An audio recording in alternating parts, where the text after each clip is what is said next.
endocrine system is actually a system of glands that are going to secrete chemical messengers called hormones. Now, these hormones sometimes affect individual body cells to regulate your bodily functions, and this includes your metabolism, your response to stressors, thirst, reproduction, and a whole lot of other stuff. So the problem here is when these endocrine functions are disrupted, that can cause some life-threatening complications here. One of the big things with these endocrine system problems is that these patients with these emergencies can present with a lot of different signs and symptoms just depending on what is going on. So it could be anything from abdominal pain, nausea, vomiting, dysrhythmias, AMS, dehydration, fatigue, weakness, to just not feeling right. Right? In addition to this, these patients with these endocrine disorders are also at a higher risk for other diseases and don't respond well to outside stressors. So it's a very complex issue that can present itself with your different patients. So our endocrine system is a collection of ductless glands, and they're going to secrete your chemical messengers that are going to interact with your specific cellular receptors in or around the target cells. Now, these cells can circulate throughout the blood and can act on target cells, or they can act locally on adjacent cells. It just depends on what is needed and what it is designed for. Alright, so just to kind of understand some of the terminology, if you see the suffix tropic or tropin, that means to stimulate. So this is going to stimulate something else to secrete its hormones. Releasing hormones are going to go act on other endocrine glands, causing them to release their hormones. Inhibiting hormones are going to act to decrease your action. Now, only the cells with a receptor for a specific hormone molecule are going to be affected by the presence of that molecule, kind of like keys in a lock. Only the right key is going to unlock that door and open that door if it's made to do this. Now, most of our regulation for hormone secretion is going to be regulated by your negative feedback system. And negative feedback is going to work very similarly to a thermostat works with a heating system. So when a thermostat detects a low level of heat, it sends a message out to the heating system that says, hey, send out some more heat. And then the thermostat's going to monitor heat production, and when the heat level is high enough, the thermostat says, all right, that's enough now, and it's just going to shut it down. The body's going to regulate your hormones very similarly to this thermostat. So when the body detects an abnormal condition, say low blood sugar or high blood sugar, it's going to stimulate a series of events that are going to kind of try to bring everything back around to normal. So, for instance, if the blood glucose is low, certain cells in the pancreas are going to secrete glucagon. Right? And this hormone is going to increase the level of glucose available in the bloodstream. If the glucose level is too high, glucagon levels are going to drop, and the pancreas is going to secrete insulin, which is going to help store any excess or get rid of any excess sugar. Now, there are 3 ways by which an endocrine gland can receive messages to either increase or decrease hormone secretion.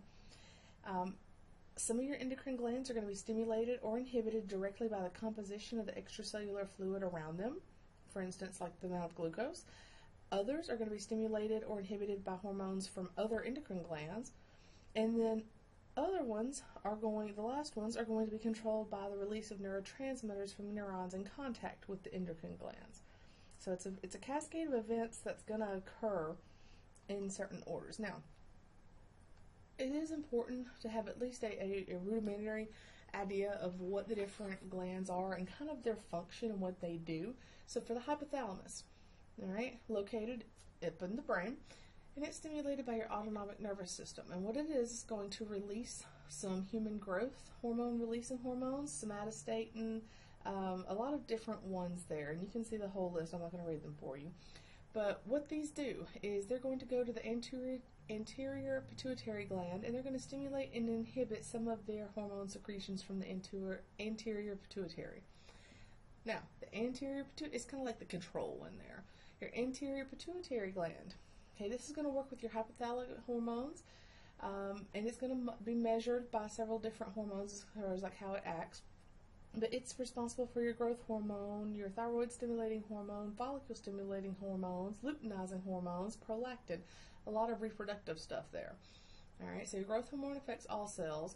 Your thyroid, of course, works on your thyroid gland, and the follicle-stimulating and luteinizing work on the ovaries and the testes. And prolactin acts on the mammary glands. Now, your posterior pituitary stimulated by your hypothalamus as well, and it's antidiuretic hormone and oxytocin. So the antidiuretic hormone is going to work on the kidneys to prevent water loss, and oxytocin is going to work on those uterine and mammary gland smooth muscle tissue to stimulate your uterine contractions. And then your thyroid gland, which is located in the neck, stimulated by your thyroid stimulating hormone and calcium levels. And it releases T3 and T4 and calcitonin. And what these do are work directly on cellular metabolism. All right, pancreas is stimulated by your levels of glucose and amino acids. And its primary ones that we're concerned with at this point are going to be glucagon, insulin, and somatostatin. Now, your glucagon is going to promote an increase in glucose level through glycogenolysis in the liver. And insulin is going to affect all your cells, promoting glucose uptake and fat synthesis. All right, adrenal cortex. These are going to be releasing your glucocorticoids, your mineral corticoids, and a couple of your smaller amounts of your sex hormones. Your adrenal medulla, stimulated by your sympathetic nervous system via the hypothalamus, is going to release epinephrine and norepinephrine, which you will recognize as your fight or flight response. Okay, so this is going to work whenever we are under duress or stress. Your body is going to release these to enact its things in the body. So probably the primary endocrine problem or disorder that you're most likely to encounter is going to be dealing with blood sugar level. We know that the body has to have a constant supply of glucose. If not, the body dies, and especially the brain cells. Now, the body cells, the rest of the body, is fairly adept at converting over to fatty acids to utilize those temporarily, but the brain's not very good at this. So the brain can't convert very well, so this is why hypoglycemia is a life-threatening emergency, because that brain will shut down. And that process of creating glucose from your amino acids and fatty acids is gluconeogenesis. Don't confuse that one with your glycogenolysis, which is the breakdown of stored glycogen. Right, so unless we get these blood glucose levels to adequate amounts for the brain tissue is going to start to suffer damage and eventually start to die. Our thyroid gland is going to directly control the rate of our energy metabolism. The T3 and 4 are going to affect the mitochondria of the cells, which is going to accelerate the production of ATP. Right, and both over and under production of the thyroid hormones can have some real serious metabolic effects here. Your adrenal glands that are going to sit on top of each kidney are going to consist of an outer cortex and an inner medulla. The medullary hormones are epinephrine and norepinephrine, and these are secreted in response to sympathetic nervous system stimulation. And of course, we know their effects: heart rate, increase heart rate, blood pressure, accelerate your glycogen breakdown, increase glucose and fat breakdown, right, to more energy. Makes sense. Most of your adrenal disorders are going to be disorders of the adrenal cortex. Now, the three classes of your adrenal corticosteroids are going to be your mineral corticoids, your glucocorticoids, and your androgens. The mineral corticoids, when you think minerals, it's going to help control your electrolyte balance. All right, your key mineral corticoid is going to be aldosterone. And this is going to promote sodium and water retention and potassium excretion. Now, glucocorticoids, such as cortisol or cortisone, are going to affect your glucose metabolism and have anti-inflammatory effects. Now, your androgens, like testosterone, are excreted from the adrenals in small amounts in both sexes, and they're not really sure why. They're not really fully aware of, understood why it's there or why it does what it does. Now, with your assessment here, as with all patients, they may present with they're going to present with complaints, not diagnoses. They can present with ultramental status. They may have fatigue, palpitations, dysrhythmias, fever, abdominal pain, a whole host of problems. They may be agitated. They may be combative. So scene safety is important here. Your hyperthyroid patients are excessively hot, even in a cool environment, and your hypothyroid patients may be excessively cold, even in a warm environment. We're going to, of course, determine our level of responsiveness using your ABPU. And history here is going to be absolutely key because, most of these patients have already been diagnosed with some sort of endocrine disorder. So it's very important to look at scene clues, medications, and a good assessment and history of this patient. Of course, with your primary assessment, ABPU, level of responsiveness, it's important to note that some patients with your endocrine problems can be deeply unresponsive, so they may have some airway obstructions or decreased ventilatory response there. Now, once we've established our ABCs and we got that handled, we're going to look at our secondary. We're going to, any initial interventions, we're going to get our medical history, medications. Every now and then, the emergency may be due to a new onset, but most likely it is going to be due to some kind of history that's already been established there. It's important to understand the basic functions here. That immediate problem is usually going to be caused by an excess or an insufficient amount of one or more of these hormones. We probably are not going to be able to fix the underlying cause in most of these, except for some of your blood sugar issues. What our goal is to recognize, manage any ABC problems that come along with it, and get them to definitive treatment here. Now, some of our more common endocrine disorders. For your diabetic and diabetic emergencies, there's quite a few different categories, but typically we're going to group them into two, type 1 diabetics and type 2 diabetics.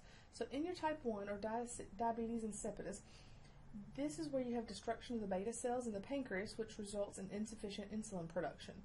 Typically, your type 1 onset is going to be in childhood, adolescence, or young adulthood.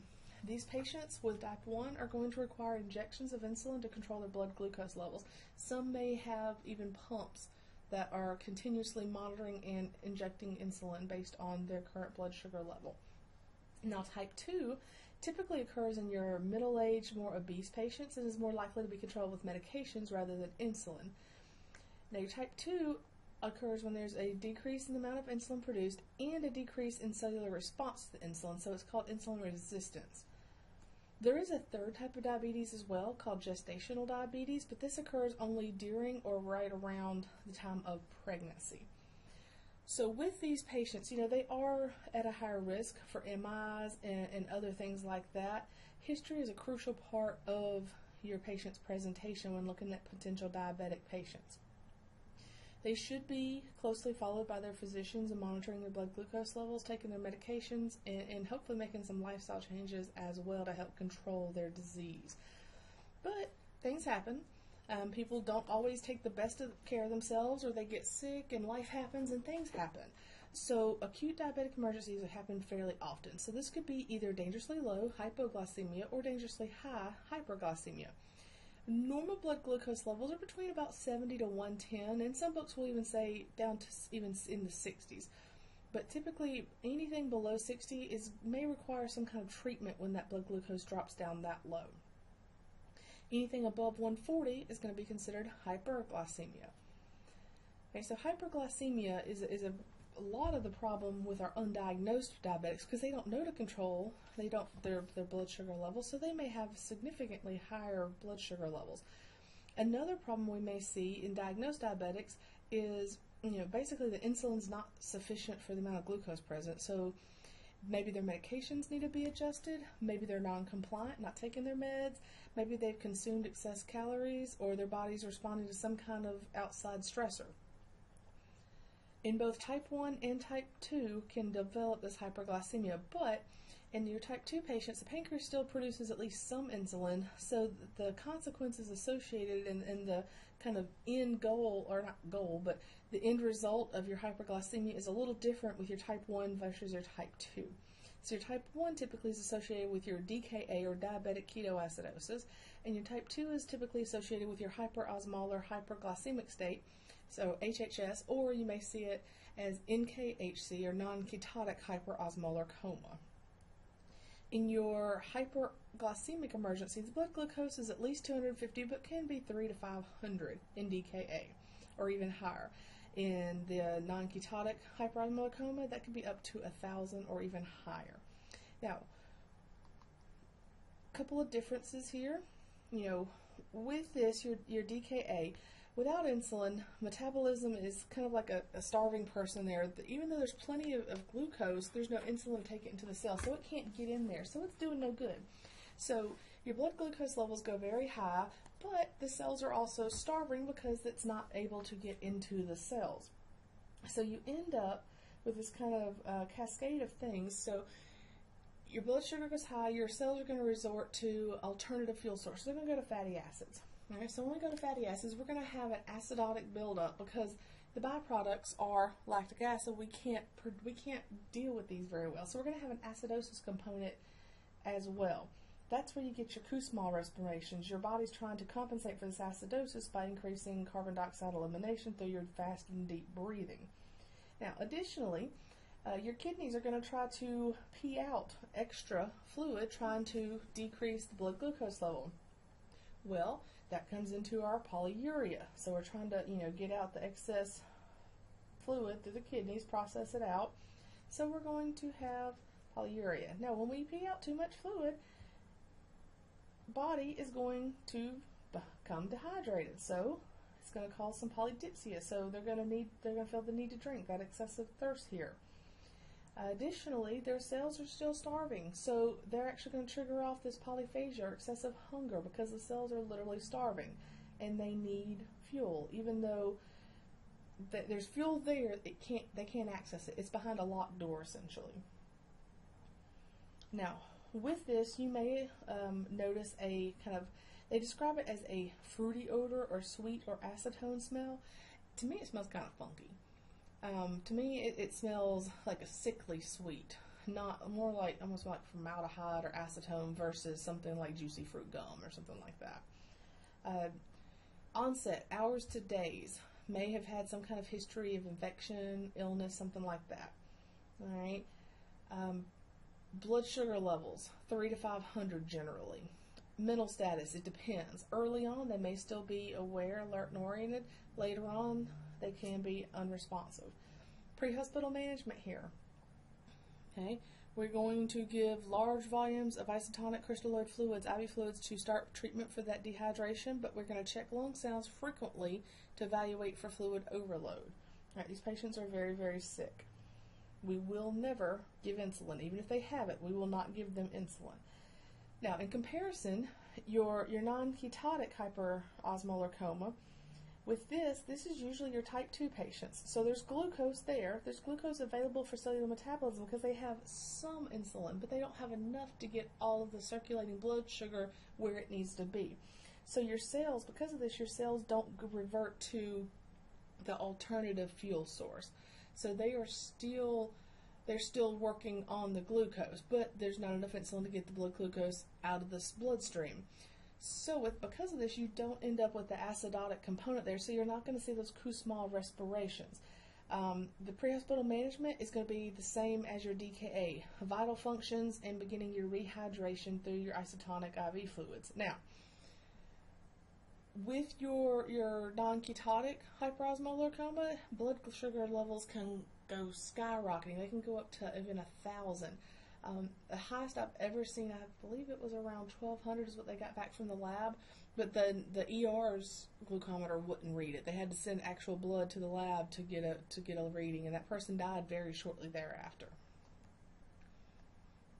All right, and as we discussed, large volumes of isotonic crystalloid IV fluids. Make sure, though, that we're reassessing. Make sure we're not going to overload them with fluids, so they are very, very sick and need to be transported immediately.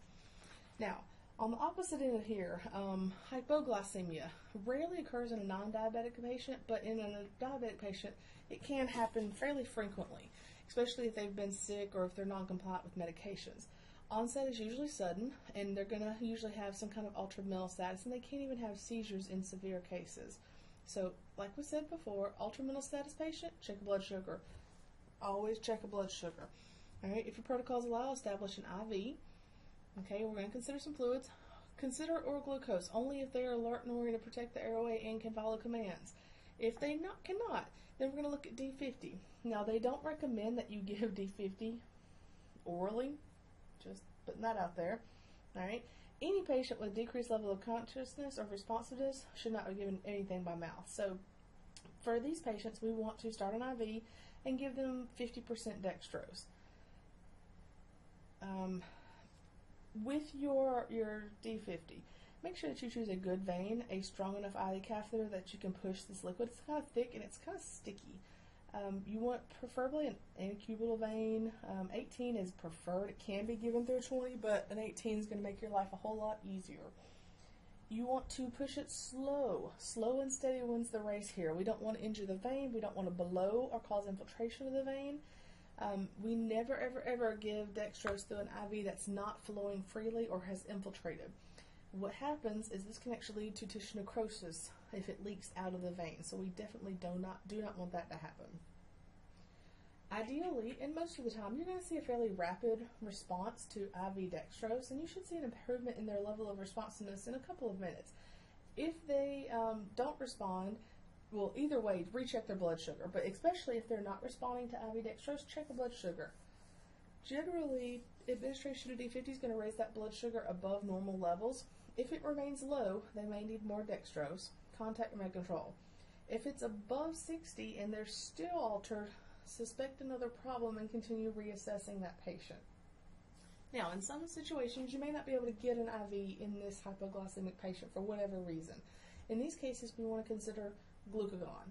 So glucagon is a hormone, and that's what same thing that's released in the body that's going to stimulate the storage or the conversion from glycogen into glucose. So we'd give an IM injection of 1 milligram. That's for your adult patients who have decreased level of responsiveness and can't get an IV. All right, the onset of action is not as rapid, but it's still better than nothing at all. It also requires the patient to have adequate glycogen stores in the liver. So pros and cons there. Now, if you have a patient who wants to refuse transport, once their mental status is normal, you can't transport them without their consent. All right, and so, if their blood sugar level has increased and they feel better, they may not want to go to the hospital, and you can't make them. So make sure that you provide them with information to make an informed decision. Explain to them that it acts quickly, but it also gets used up by the body quickly, so they can have an episode, or a repeat episode, another episode of hypoglycemia. All right. We want to make sure they understand they need a backup source of energy because their blood glucose level is going to drop again. So we need to make sure they consume some sort of meal or snack with adequate proteins in it before we leave them. Cheeses, meats, good idea. I can't tell you how many times I've seen like peanut butter jelly sandwiches and things like that made. Had some of them, they already know the deal, and their significant others in the kitchen cooking them bacon and eggs while we're starting an IV on them. Just make sure that they assist them in making a sandwich or getting a snack, and make sure they're eating it. I like to make sure they eat all of it before I leave. It's also critical, make sure somebody's with them, because if their blood glucose drops again and they're by themselves, nobody's there to call 911. So they may not get found this time in a time to prevent any permanent damage. Make sure that you document well. Document that you've had them eat, or had the snack who was with them when you left, and that you obtained the other person's agreement to observe the patient and informed them the signs and symptoms and the risk of refusing transport, and that they can always call 911 back if the symptoms reappear. Now, for your thyroid disorders, as with most endocrine disorders, thyroids are going to be either too much or too little hormone, and your hyperthyroidism is going to result in increased metabolism, which leads to weight loss and heat intolerance, whereas your hypothyroid results usually in weight gain and cold intolerance. Now, that is not absolutes. I've met some people who have hypothyroids who are really skinny, and some who are really fat. So you'll see it across the board. It's just a matter of, how their particular body responds to it.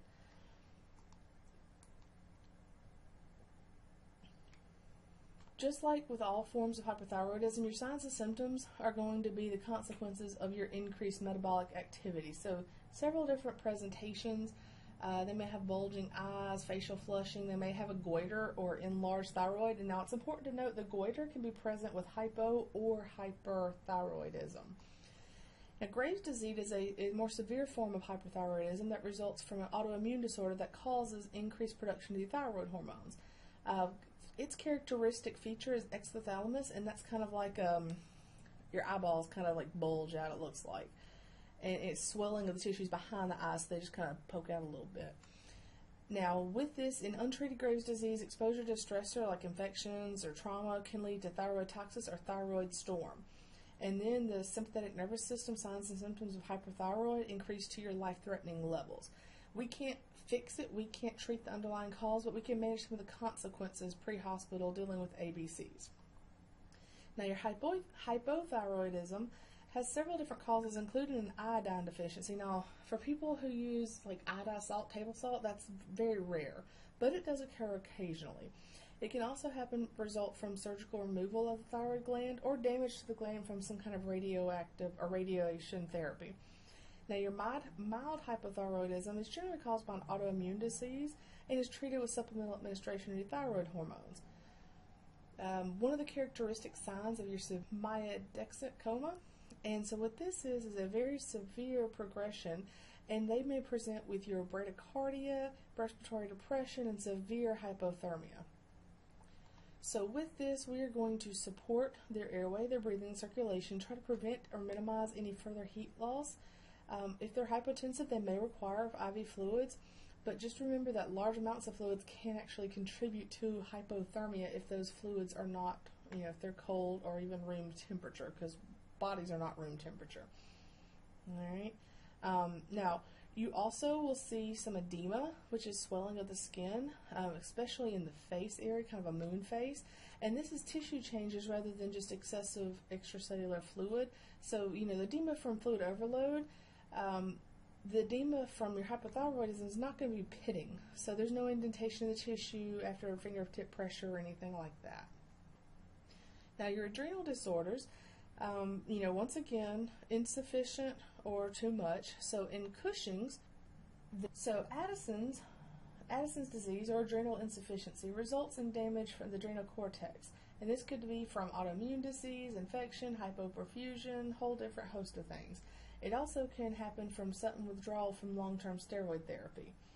So you may want to ask about any recent use of steroids. Another, exacerbation of asthma, COPD, things like that, or clues that patient may have been prescribed long-term steroid therapies.